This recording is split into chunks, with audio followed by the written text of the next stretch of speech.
Okay. Okay, cool. Here's my presentation on cultural identity by Amanda Sargent. That's me. Part one. Identity development model number one. I got this from our textbook. It's the Ponteroto's model of cultural identity development. There's 4 phases for white counselors in training. There's the exposure stage with no awareness about racism, has little or no thoughts, doesn't believe exists. And then, we have the exposure stage, which has like some awareness of racism that it exists. And then the zealot defensive stage, which is supportive towards people of color and rejects the white race. And then the integration stage, which is growing from their experience and reaching a balance of ideas. For me, I think sometimes I'm in the zealot defensive stage, supportive towards people of color and rejects the white race. But sometimes I am in the exposure stage, meaning like I recognize that I don't have enough information to really say that I'm in this third stage. I do read books and try and stay aware in the media, but I wouldn't say I'm like completely in this defensive stage. I am pretty disappointed in some of our legislation and some white people, and so it disappoints me out for sure. So some limitations of this model is that people might think that they've gotten to phase 3 or 4 prematurely, meaning they think they're there, but they're really not, and just kind of staying there. And I would say, I don't know, I would say that's almost still like in pre-exposure to slightly exposure stage if they're thinking that prematurely. Some may develop a righteous attitude at stage 3 or 4. Again, like not fully grasping like the stages, but thinking they are. This is where I kind of see a limitation. I would really like to see some like more criteria of what these stages mean. I kind of feel like the stages were oversimplified in like how many stages, and then like how many, like how do you get to the next stage, how do you even get over the hump of the first stage. I know in the book it says that we can, usually exposure in our classes and stuff, but like what about somebody who never goes to class? Are they just forever in the first one? So I kind of wish there was a little more information. And to be totally honest, I just don't really like the stage model, period. Like I said myself, I kind of flip-flop back and forth. And so is that really truly a stage? And I just don't believe life is like linear like that way. Things come up and we kind of regress. So overall, I think that's a huge limitation to all the models, really. But, okay. The second developmental model is the Hoffman's model of feminist identity. Again, 4 phases is unexamined female identity, goes along with norms of society, crisis, distress about societal truths. Number 3, exploration, research about personal identity. And the 4th, achieved female identity, appreciation of personal identity. I put myself in the second one. As right now, I'm a mom to a 13-year-old, and entering the workforce is really challenging. Or I was working before I had him, but there's kind of some truths about society and moms, working moms, having to juggle a lot, having that second shift that we hear about sometimes. And it's been like kind of preventative for me sometimes. I would say that I have a personal identity, which again, kind of like says why I don't love like the stage approach, so um, yeah. So some limitations to the Hoffman model assumes that all women want to reach a female identity. Limited options, meaning again, there's only 4 stages. I feel like women are so much more than just 4 stages. A lot of nuance in there. Not all women need to experience crisis to feel complete. Yeah, I don't really know if that's really a criteria to feel like we have an appreciation for ourselves. I mean, that's kind of, I don't know what the right word is, but I didn't really love that when I saw that.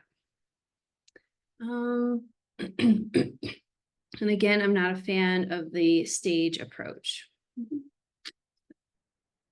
Okay, some discussion questions we were asked. My identity influence on the future, on my future clients. Some may not like that I'm a veteran. I am a veteran. I served for 10 years in the Air Force. Some might not like that. And I've heard some people assume that I was a conservative because based on that status, that identity, which was not true. But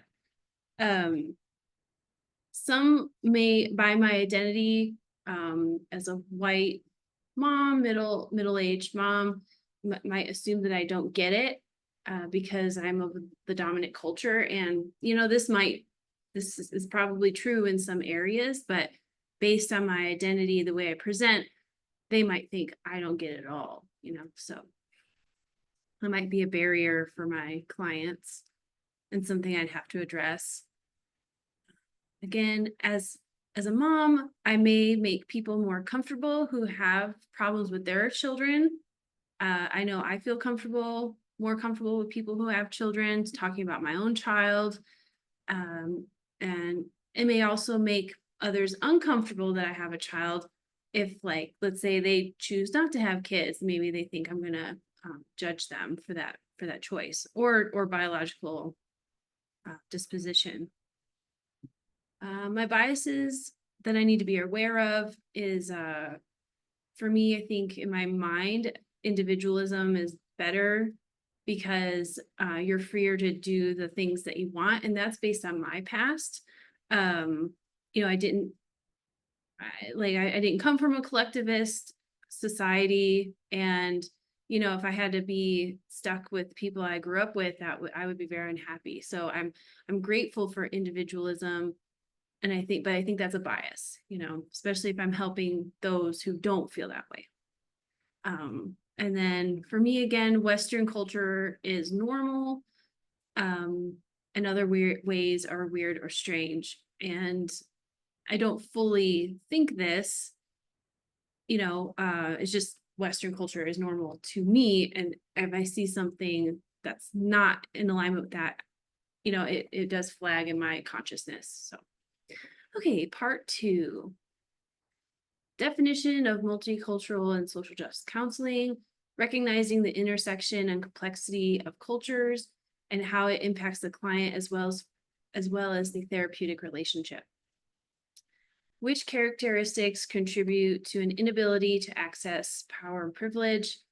The book said, people with different physical and cognitive abilities, racial minorities, class and socioeconomic statuses, people who identify as transgender, and females raising children. Okay. What characteristics about myself give me power and privilege? I am a white, straight, cisgender female. I grew up in the Northeast and I'm able-bodied. I'm married to a white heterosexual cisgender male. We live among people who look like ourselves. I'm also a veteran that heavily influences my point of view. So I am part of the dominant culture, and because of that, I racially have access to things that some don't, which makes me very sad, actually. What are my values And where do they come from? One of my values is that education is important. Being straightforward and upfront is a key to good relationships. I value my health and exercise because I'm able-bodied, and that allows me to do so. These came from my experiences in the Northeast as well as my time in the military. We were required to exercise. We were required to pass our physical exam. So yeah, like to me, being physically fit is important to me. What is some areas I need to be aware of and move towards?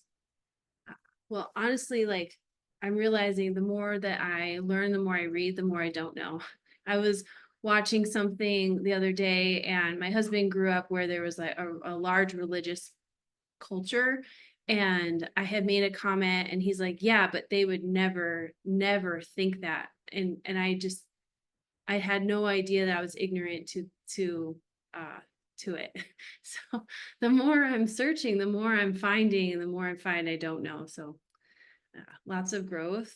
I need to know more about religious cultures, immigration laws, how social services work, and more about other people's worldviews. Again, that came from the conversation I had with like my husband and other people. And then I work with a lot of people that are impacted by immigration laws and social services.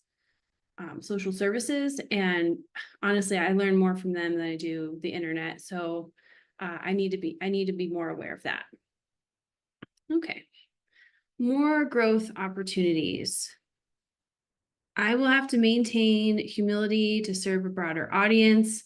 Since I'm aligned with the dominant culture, it's important for me to consciously learn and ask questions. Again, because of my privilege, I will have to seek out my own opportunities to broaden my horizons.